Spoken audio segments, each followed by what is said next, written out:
Hello, hello, and welcome to episode 3 of Boulder Park. This is my custom amusement park built in Planet Coaster 2, and in this episode, I'm basically trying to finish off the stairwell, entering into the main area of the entrance of the park. So, down there at the bottom of the staircase, where that circle path is, eventually will be the entrance to the main street and whatever else I create after that. But for now, I'm just working on this kind of underpass where the train goes over and connecting this water, trying to create a waterfall here, and just beautifying the area. So, putting a bunch of stones and plants and filling it in nice. So, I'll leave it on for a little time lapse for now and probably pop back in later to kind of explain a little bit more of what I'm doing. So for now, just enjoy this time lapse and some music.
Alrighty, and just kind of putting the rest of the plants here. So as you could see, it was really hard in trying to figure out how to put all these rocks together, but I somehow made it work. and just kind of bringing some of these fences down from up above, finishing the area off. And I think it came out really nice. I'm actually really happy with the waterfall section of this. And kind of the river flowing down as well. It really comes together at the end, so you'll see that in a second. But once again, trying to just figure out all of these little pieces that kind of fit within these sidewalks and cracks and crevices, trying to form them like this around the pathway so it makes sense. Was definitely a puzzle, but like I said at the end, you'll definitely see how it comes together. So just kind of trying to utilize this space as like a nice walking path towards the entrance of the actual park. So it's like the entrance before the entrance, I guess. Trying to stick with the kind of alpine theme that I have going. These foresty looking rocks with some moss on them, trying to stick with some pine trees and little bushes, ferns, things like that. So it kind of welcomes you gently and nicely into the park. So once again, I'll just leave it at a time lapse until I need to explain something again. But yeah, just enjoy.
Alrighty, so here just kind of putting in the last tree. And yeah, so I'm just gonna kind of show you what we got so far. Kind of finished off the waterfall and that first main gateway for the river. So now down here I just have to finish off some more rocks and stuff. But up here is pretty much done where that canopy is and all the little kind of cracks that I had. Filled it in, I think, pretty nicely. So we got a stairwell going down and then a ramp access on the side there as well.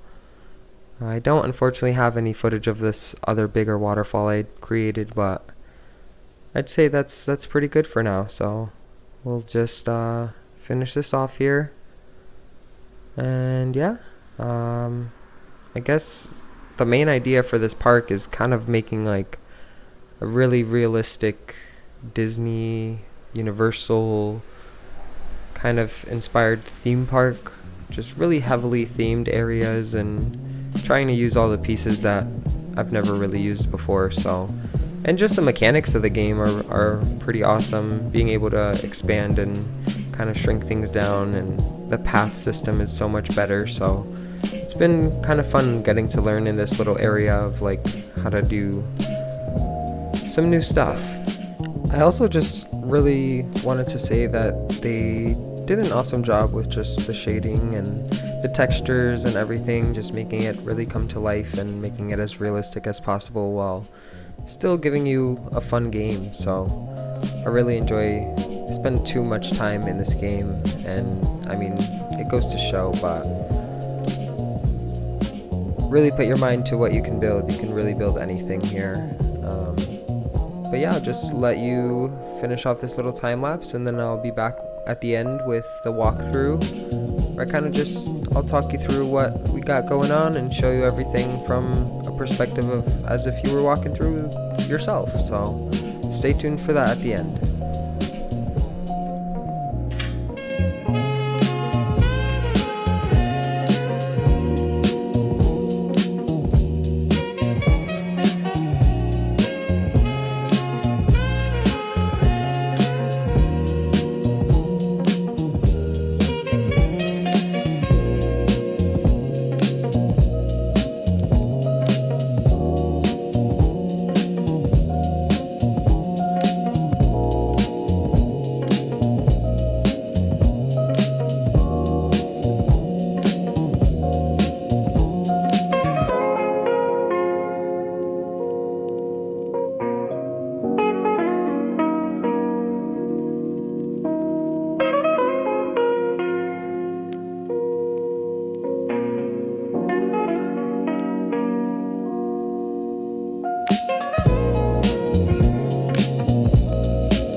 Alrighty, so here we are. This is the final product for today. And I think I finished off that waterfall connecting to the main pond down here pretty nicely. So had those two pathways, like I said, the stairwell and the ramp. Just trying to integrate those into this little mountain side here. And then we have the monorail sitting on top of everything, so there will be a station there at some point. But I love how it kind of arcs this way and it just kind of goes right over this nice little waterfall. So I think in the future I do expand on this water down here, but for now this is what we have. So I'll just take you through a little walkthrough and we'll see it from as if we were walking down here ourselves. So I love that this is another mechanic you have in the game. Um, you can just get a different feel for the park that you're building. But yeah, so here we are. Have the ramp on this side. We can go down and this is the view. So nice little pathway. You can see kind of the waterfall from here. And just try to keep it as natural as possible. So filling in those all the edges and stuff with stone and trying to border it off. Eventually here will be the welcome sign, and then we can come back up or come down from here and you have the beautiful waterfall. So gives you some nice views kind of coming in here, and then this is coming back up towards the imaginary exit of Boulder Park. So eventually this will be closed off. I'm still trying to figure out the monorail, but we have the bathrooms and everything on this side, and this is what it looks like. So thanks again for watching. Hope you guys enjoyed.